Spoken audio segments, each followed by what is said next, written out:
What if nothing could shake you? What if, no matter what life threw at you, heartbreak, failure, loss, rejection, you could stand tall, calm, centered, unbreakable?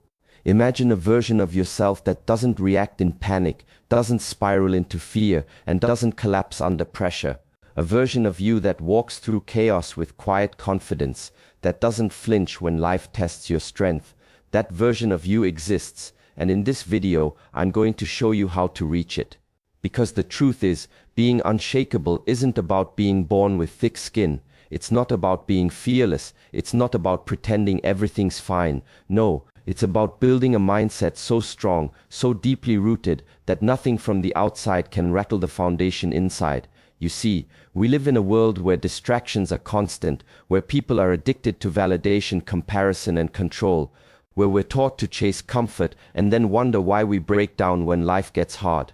But real peace, real confidence doesn't come from comfort. It comes from clarity, from knowing who you are, what you stand for, and how to navigate this world with wisdom. That's what this video is about. Over the next few minutes, you'll discover 7 simple, powerful rules, not tips, not trends, rules, and these aren't the usual cliches you hear recycled everywhere.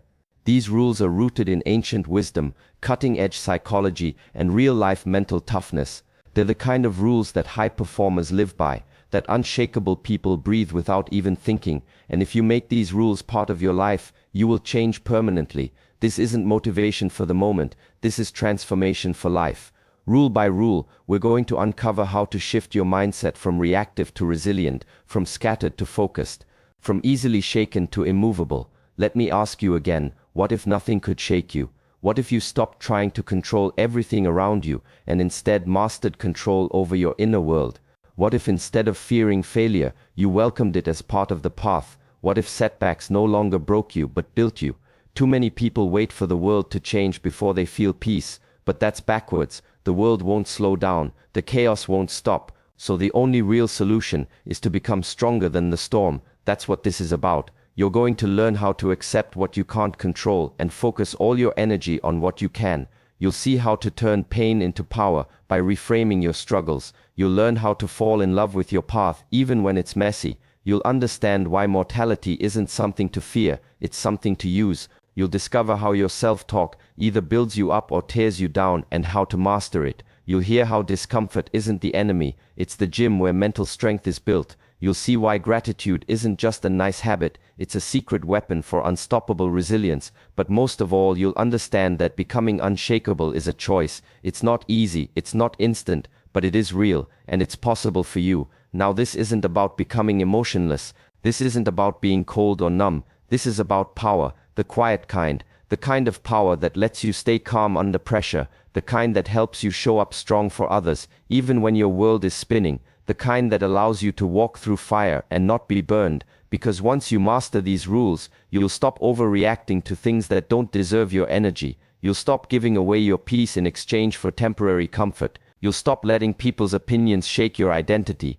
and you'll stop waiting for the right time to take control of your life. Here's a secret: life isn't going to wait for you to get ready. The time is now, and by the end of this video, you're going to walk away with more than just information. You're going to walk away with a new lens, a new framework, a new way of seeing the world and seeing yourself. These rules, they've helped warriors, philosophers, athletes, survivors, and thinkers stay grounded in the worst of times. They're not magic, but they feel like it when you start living them. So if you've ever felt overwhelmed by life, if you've ever felt like you're losing your center, if you've ever wanted to become mentally and emotionally unshakable, not just for show but for real, then don't go anywhere, because everything changes today. Take a breath, lock in, let's begin. Before we talk about the other rules, we need to start with the foundation of being unshakable, and that's learning to accept what you cannot control.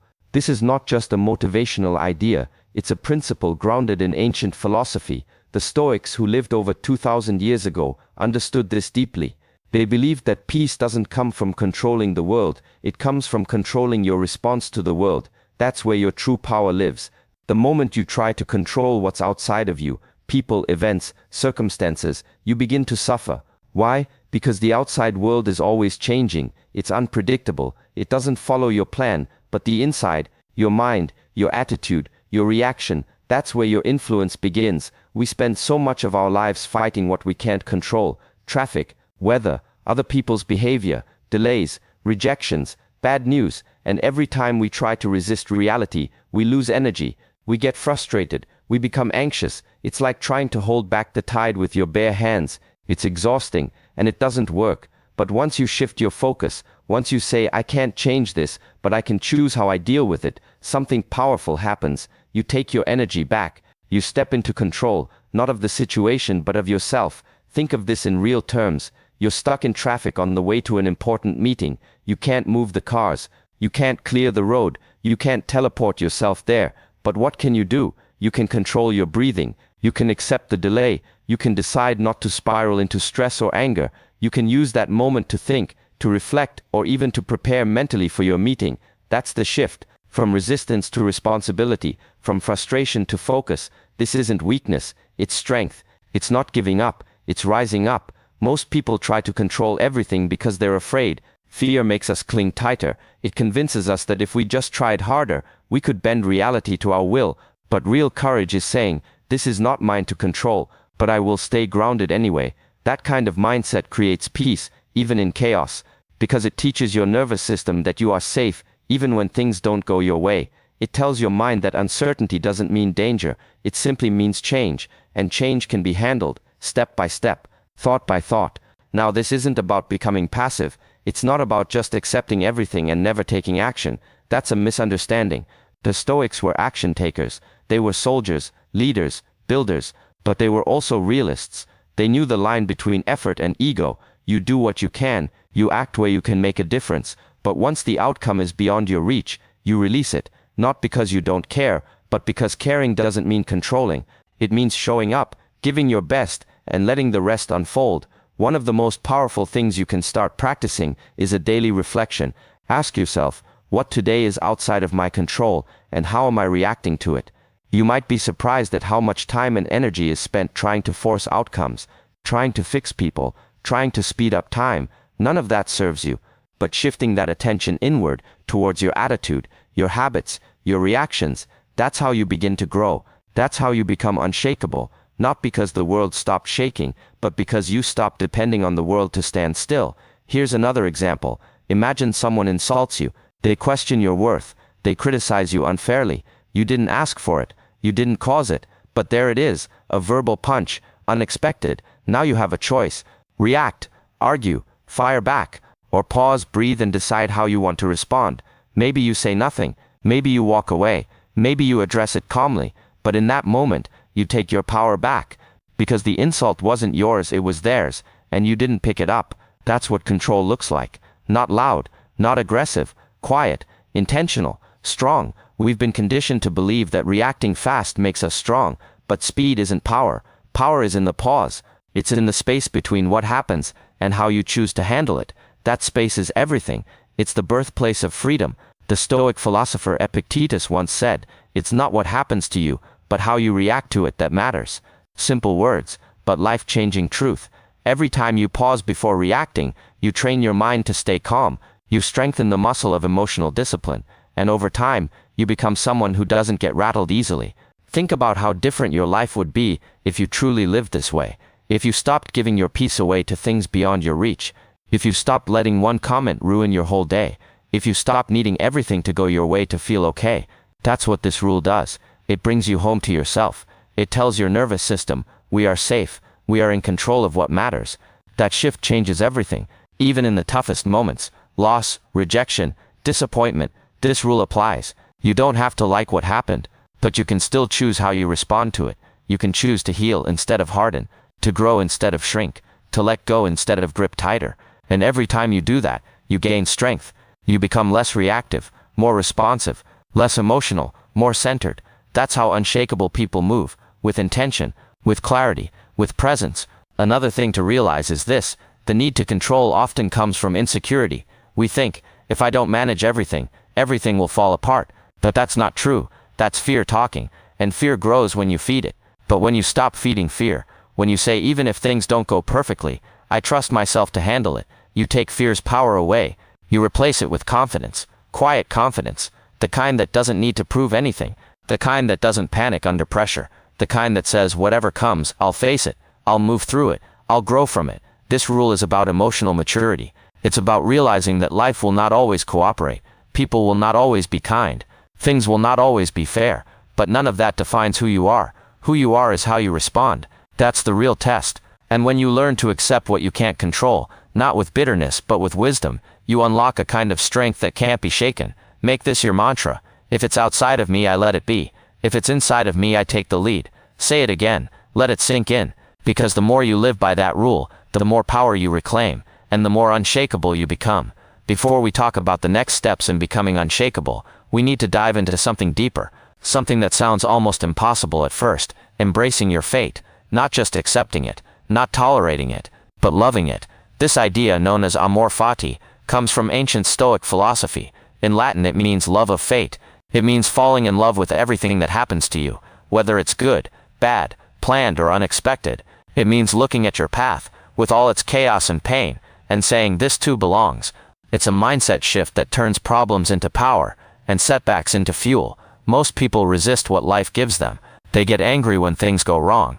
They ask, why me? They blame. They regret. But amor fati flips that question. Instead of asking, why did this happen to me? It asks, what if this was supposed to happen for me? That one question changes everything, because it turns you from a victim of life into a student of life. It gives purpose to your pain. It gives direction to your doubt. It shows you that nothing is wasted, not even your worst days. We're trained to believe that success means everything goes right, that the path to greatness is smooth, controlled, and easy. But the truth is the opposite. The path is messy. The best things in life are born from struggle. Your growth doesn't happen when everything feels safe. It happens when you're tested, when things fall apart, when the plan breaks and you're forced to rebuild from the inside out. That's the real journey. That's what makes you unshakable. Not the absence of hardship, but the ability to use it. Embracing fate doesn't mean you stop dreaming or setting goals. It means you stop fighting the process. You let go of the illusion that everything should be perfect. You stop saying this isn't fair, and start saying this is fuel. Life becomes a lesson, not a punishment. Even failure becomes a stepping stone. Even pain becomes a teacher. You learn to say, I may not have chosen this, but I will rise through it. That mindset turns every moment into a doorway, a chance to become more of who you are meant to be. Think about someone who's been through real struggle, someone who's lost a loved one, faced betrayal, dealt with illness, or started over from nothing, and yet they walk through life with peace, with wisdom, with a calm strength that can't be faked. That's amor fati in action. That's what happens when a person refuses to let their pain define them, and instead lets it shape them. They don't wish things were different. They don't stay stuck in what if. They look life in the face and say, thank you, I needed this to grow. That kind of mindset isn't built overnight. It's practiced daily. In the small moments when life throws something unexpected your way. You spill your coffee on an important day. You miss the bus. Someone cancels on you. The job falls through. In those moments your old mind wants to complain. It wants to label it as bad or unfair. But amor fati interrupts that voice. It says, maybe this delay saved me from something worse. Maybe this closed door is pointing me to the right one. Maybe I'm being trained, not punished. That's not delusion. That's resilience. That's emotional strength. We can't always understand life in the moment, but we can trust that life is working, even when we don't see the full picture. Think of how many times something you once hated turned out to be a blessing in disguise. A breakup that led you to real love. A rejection that led to a better opportunity. A struggle that built your character. Amor fati trains you to see those gifts while you're still in the storm, not just after it passes. That's real power. Not waiting for hindsight to feel grateful, but choosing gratitude in real time.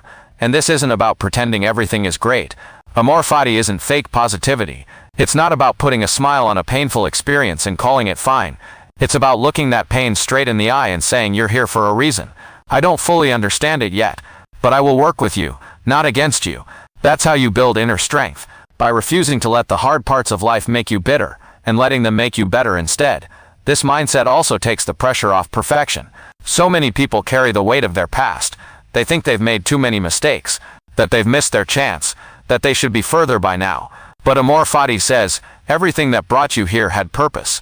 The failures, the delays, the wrong turns, they weren't accidents. They were part of your making. And the sooner you stop fighting your past, the sooner you start building your future. Your scars are not shameful. They're signs that you lived, and that you're still becoming. Even in moments of deep pain, this rule can carry you. When you lose something that mattered, when the future looks unclear, when the weight feels too heavy. Remind yourself, this moment is shaping you. Right now, even if you can't see how, even if it hurts, every hardship contains a seed of transformation. The Stoics believed that the obstacle is the path, not beside it, not in the way of it. It is the way. The pain isn't separate from the purpose, it creates the purpose. The more you practice this mindset, the stronger it gets. It becomes natural. You stop seeing problems as interruptions, and you start seeing them as invitations.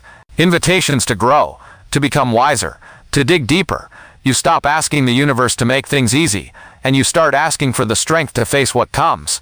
That shift rewires your nervous system. It teaches you to stay grounded, no matter what life throws at you.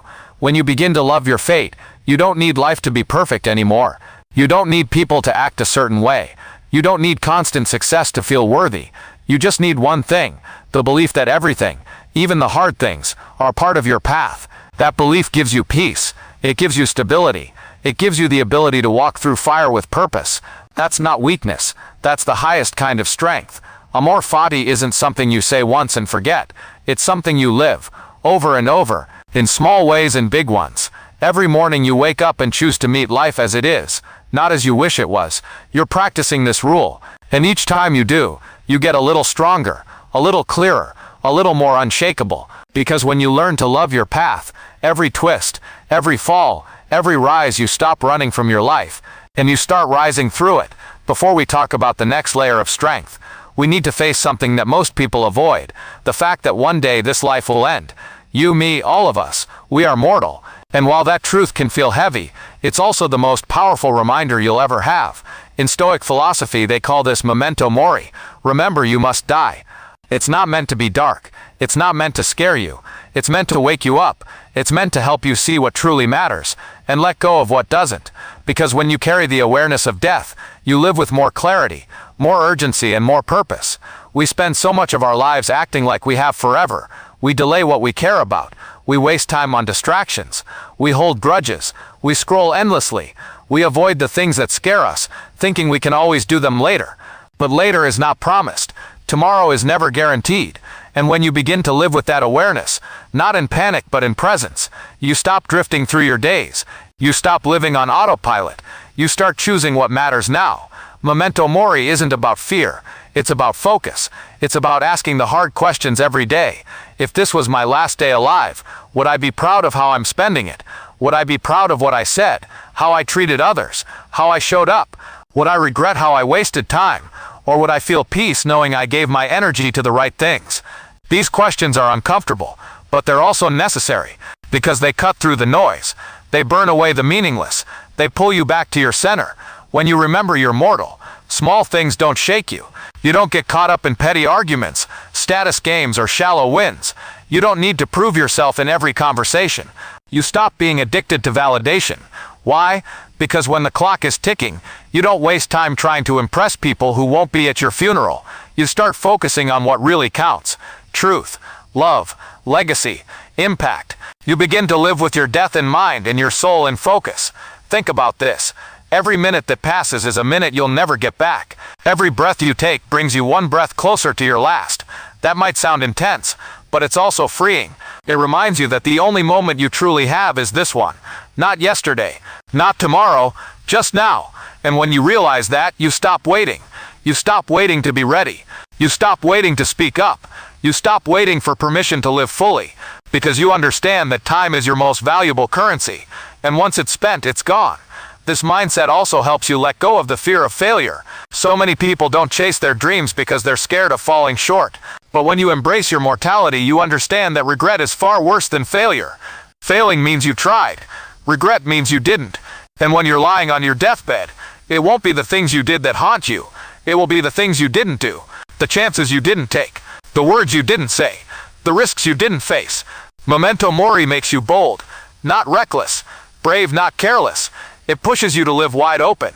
Even the daily choices begin to change when you live by this rule. You stop saying someday. You stop pushing off the hard conversations. You call the person. You start the project. You forgive. You create. You laugh more, stress less, and begin to notice the small, beautiful moments that most people miss. The sound of the wind, the warmth of the sun, the smile from a stranger, a quiet moment with someone you love. These things become sacred, not ordinary, because you know they won't last forever, and that's what makes them priceless. One of the greatest tragedies is to live as if life is permanent, only to wake up one day and realize it passed you by. This rule is protection against that. It reminds you that every day is a gift, not a given. That every second is a chance, not a chore. And when you live like that, you don't just exist, you live fully, intentionally, fiercely, with your heart wide open and your ego set aside. Now think about how this applies to stress. When you zoom out and view your life from the lens of mortality, most of what stresses you simply stops mattering. The comment someone made, the email you forgot to reply to, the post that didn't get enough likes, the awkward moment at work. In the face of death, these things are nothing. They disappear. But your peace, your joy, your time with people you love, that's what matters. That's what stays with you. That's what you remember when you're taking your last breath. Not how perfect everything looked, but how real you lived. This also brings a powerful kind of humility. When you remember you're mortal, you stop acting like the world revolves around you. You realize you're just a small part of something much bigger. You stop chasing legacy for the sake of ego, and start creating impact from a place of service. You begin to see others with more compassion, because they're mortal too. They're carrying pain, fears, doubts, just like you. And that awareness builds empathy. It makes you kinder, softer, more human. In the modern world, we're surrounded by distractions that numb us to this truth. Everything is designed to make us forget that time is running out. We binge, we scroll, we avoid. But if you can find a moment of stillness every day, just a few seconds to breathe and remember the truth, it resets everything. You get clarity, you get perspective, you get grounded in what's real. That's what Memento Mori offers. Not sadness, not darkness, but direction, purpose, light. There's a reason the Stoics kept reminders of death close by. Some wore rings, some carried bones, some whispered the phrase to themselves daily, not to be morbid, but to stay focused. They knew that death wasn't the enemy, it was the compass. And if you use it right, it becomes your greatest guide. It tells you what matters, what to let go of, what to hold on to. It tells you who to become. When you accept that your time is limited, you stop trying to be everything, and start becoming yourself. You stop chasing what the world tells you to want, and start listening to what your soul is asking for. That shift is powerful. It strips away the noise. It brings you home to what's essential. So the question isn't, what will you do if you live forever? Because you won't. The real question is, what will you do, knowing that you won't? Memento Mori. Remember you're mortal, and let that truth guide the way you live, love, speak, and move today.